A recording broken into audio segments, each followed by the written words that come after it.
What's going on? Welcome back to my YouTube channel. Gen X Army Vet here with a video coming from YouTube. And this is about the View's response to what Pete Hegseth said yesterday in his address to all the generals and admirals over in Quantico, Virginia. And apparently, from what I've been hearing, they don't agree with anything that he said. You know, people in the military, such as myself, who've been in for 20 years, who came in during the 90s, we know that the military is vastly different from then till now. I still have friends in the military, some that are getting out as I speak. They told me all the changes, how weak the military has become, and things are about to go back to the way they used to be, and I couldn't be happy for it. So without further ado, let's get into this dumbass video. Right before we went on the air, the newly renamed Secretary of War, Pete Hegseth, spoke to U.S. military leaders from around the world to lay out his very retro vision for our armed forces. Watch. This administration has done a great deal from day one to remove the social justice, politically correct, and toxic ideological garbage that had infected our department. Amen. We're done with that. It's tiring to look out at combat formations, or really any formation, and see fat troops. Likewise, true, it's though. completely unacceptable to see fat generals and admirals in the halls of the Pentagon. We're empowering drill sergeants to instill healthy fear in new recruits. Yes, they can shark attack, they can toss bunks, they can swear, and yes, they can put their hands on recruits. Why is he obsessed with fat? Yeah, and fitness and... Anyway, this... Fat and fitness, that's part of the fucking job. We have to be able to survive combat. If you're fat, you're heavier. And people have to pull you if you get shot or get blown up in a freaking IED. If you have no fitness, you can't lift at least your body weight with all your gear on it. You're a liability on the combat field and in the environment of which we operate. We're supposed to survive, win our nation's wars. So, yeah, you need to be in shape. What's so hard about that? You got these people, civilians, I'm not saying that all civilians are bad, but for the most part, this is their way of thinking. They have no idea the type of shit we got to put up with. We got to be able to climb over obstacles, go through obstacles, go under obstacles, operate in all types of austere environments. And let's not be fat. Fat people don't run fast. Fat people are liabilities. Fat people will slow down an entire organizational movement. It's just how it is. And them speaking on that, saying this exactly what they said, they have no idea what we talk about, what we had to go through in the military. was just the opening act because Trump took the stage after he did, and I think he's still talking right now. But take a look. If you want to do anything you want, you can do anything you want. And if you don't like what I'm saying, you can leave the room. Of course, there goes your rank, there goes your future. We went, in a way, woke. That was probably the first sign of wokeness. And we changed it to defense instead of war. And I said, what do you think? How do you think if we changed it back? Would that be a nice idea? It makes sense. I thought it would be met with fury on the left, but they're sort of giving up, I must be honest with you. They've had it. They've had it with Trump. You don't have to be that good with nuclear. You could have 1/20th what you have now and still do the damage. You can't let people throw around that word. I call it the N-word. There are two N-words, and you can't use either of them. Facts. So how do you think the highest-ranking U.S. military officials feel about taking orders from a reality star and a former talk show host? Was Ronald Reagan not an actor before he became president? Pretty sure he was. He was president back when I was a little kid. So he's doing just fine. This is not his first rodeo in being president. He's served as president before. Nothing new to him. They're all generals and admirals, so they were definitely in their position when he was president his first time. It just shows how little they know about the military. If they're generals or admirals, they've been in for at least 30 years. That's the bare minimum, 30 years. I mean, I could do it according to this. No, you couldn't. Won't necessarily speak to that, but I'm very lost on the fact that it seems like it's become a Republican Party position out of nowhere that the U.S. military is weak. We're the greatest fighting force in the history of mankind. U.S. troops are deployed in over 100 countries. They're trained to clap. Yes, the military, the U.S. Army is great. We have awesome equipment, but our ground game, meaning those are boots on the ground, actually doing the damn thing, going door to door, kicking in doors, searching, taking out the enemy. Unless you're something like SF, Delta, Rangers, the SEALs, are the elite units. Yeah, they train as they fight all the time.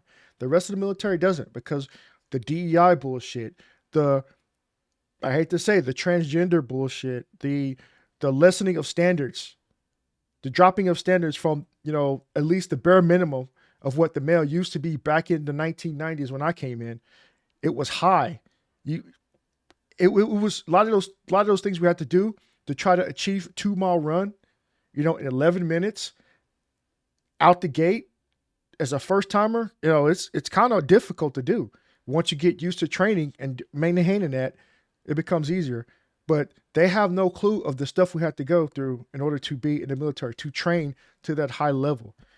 And, yes, best military as far as certain things we are, and I hate saying this as a veteran who's retired from the Army, that the standards in the military have declined.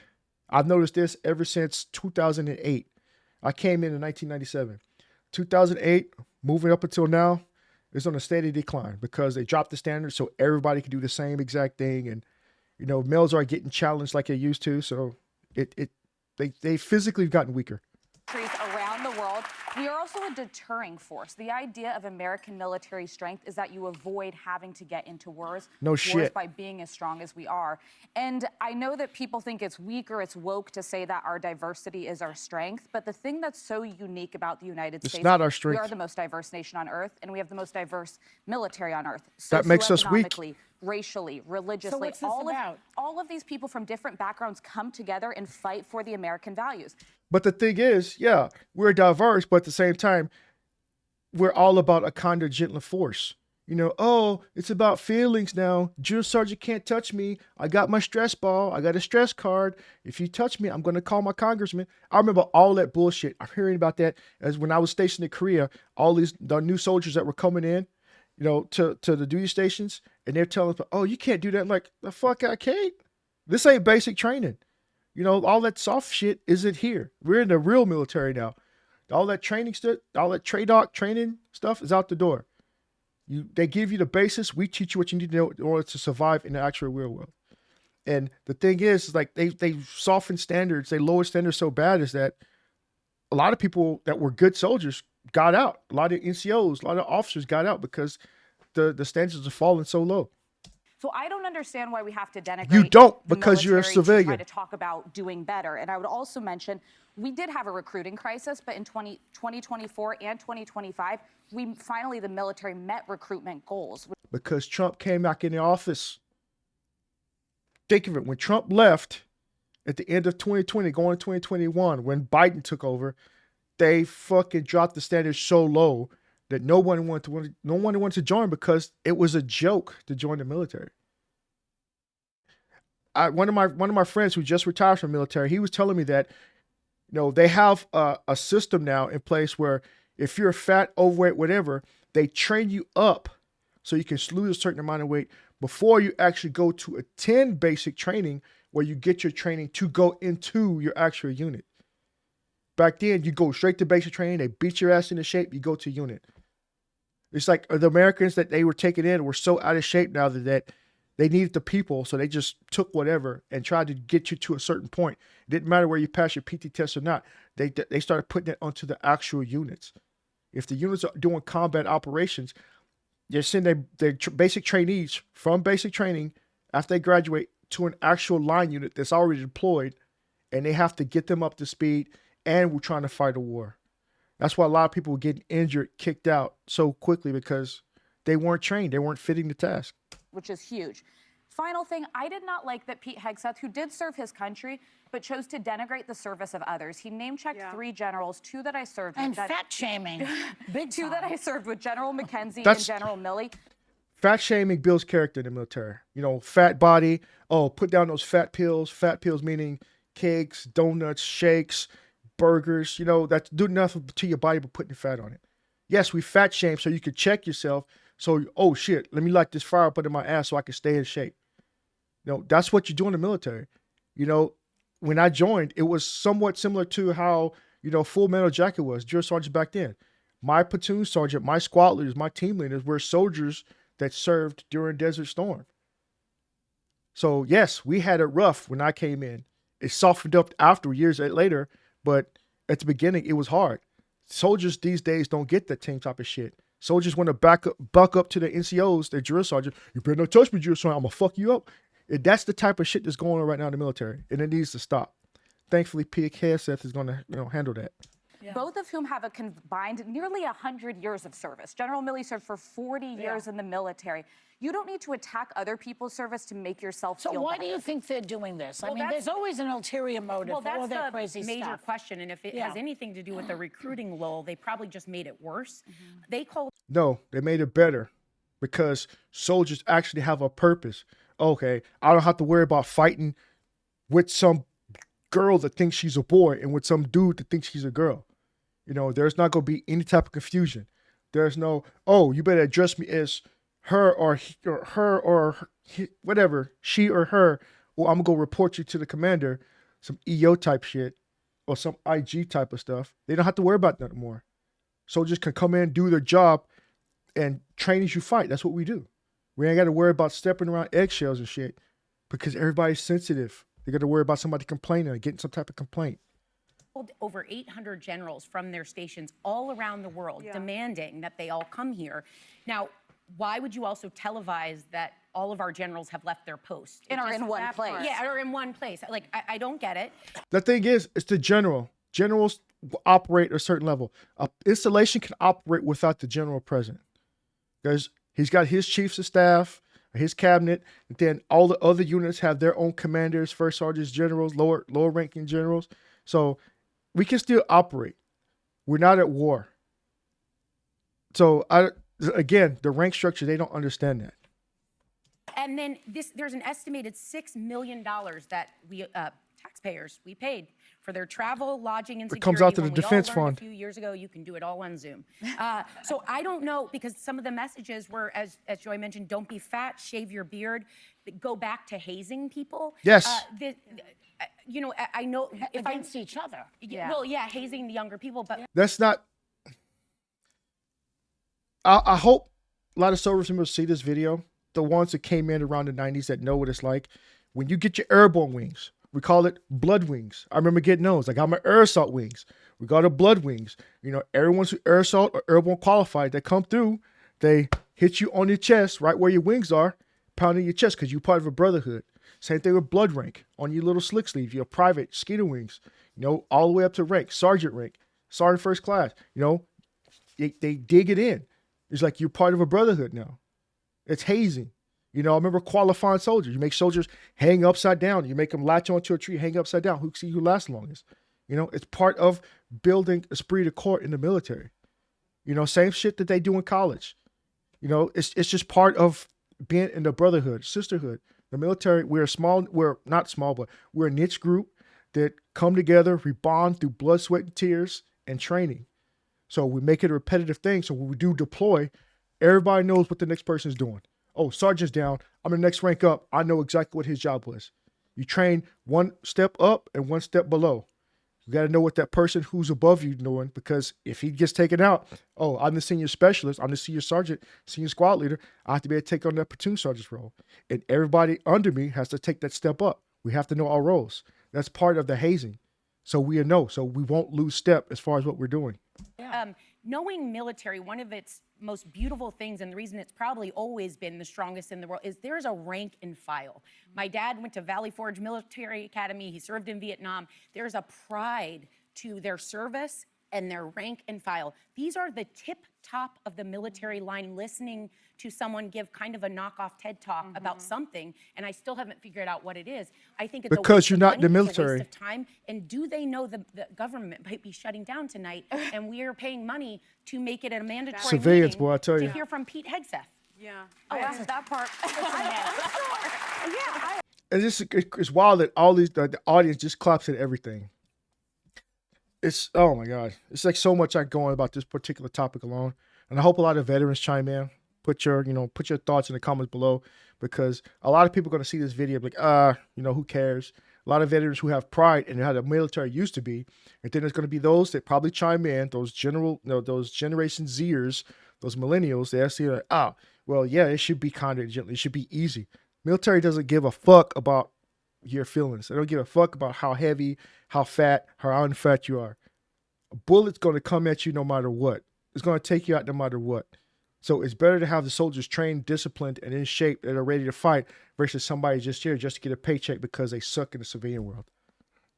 I'm actually really befuddled by why he did that. The optics were terrible, meaning all of our top military brass are all in one place, and we spent $6 million to get them there.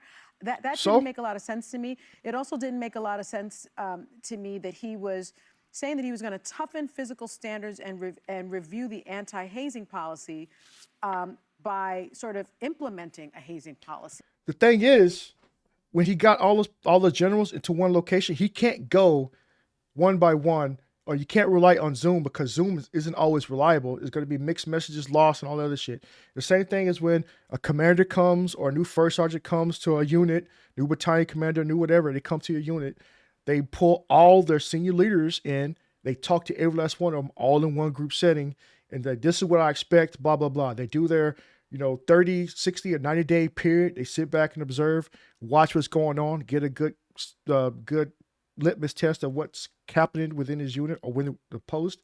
They pull everybody in. They'll talk. This is what I see. This is what I expect you to change. This is how we're going to fix it. And then he tells that to those leaders. Those leaders go out to the individual units and they get with their senior leaders within their own units. And this is what we're going to do. This is a new policy, and it trickles down. That's how it works. That's the purpose of that.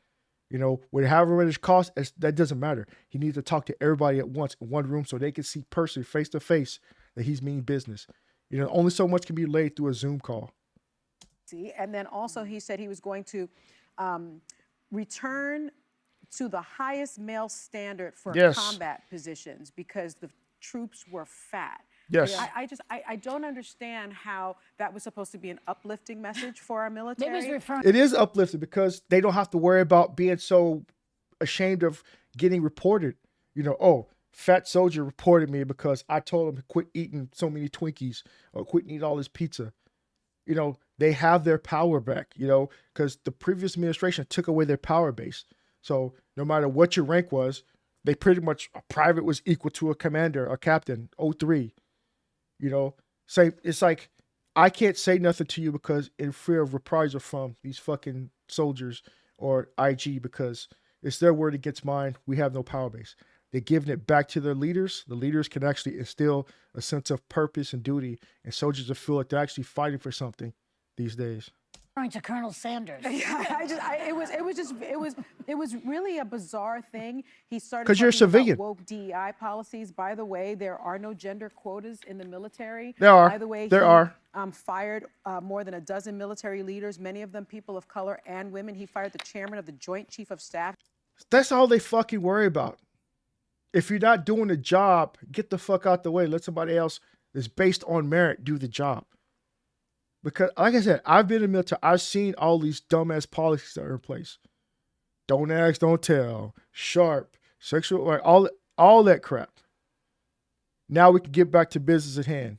General Charles Brown Jr., who is African American. Yeah. He fired the first woman to command the Navy, Admiral Lisa Franchetti. I don't understand the sort of hypocrisy of firing these people, having all these people meet together, and then denigrating them. But did you look at it? They're looking at him like he has two heads. Well, they didn't applaud the beginning of that clip you just saw. The president is President Trump said, If you want to applaud, you applaud. If you don't like what I'm saying, you can leave the room. Of course, and then you heard the rest. There goes your rank and your future. But by the way, every one of these men and women in this room has been taught the entire time they've been in service that it is apolitical. You're not right, left, you're not red, blue, you're not Republican, Democrat. No they shit. don't show their politics because what you're doing on the battlefield is above politics. So they're not going to applaud, they're not going to cheer, they're not going to boo. They're going to show up and listen to the commander-in-chief.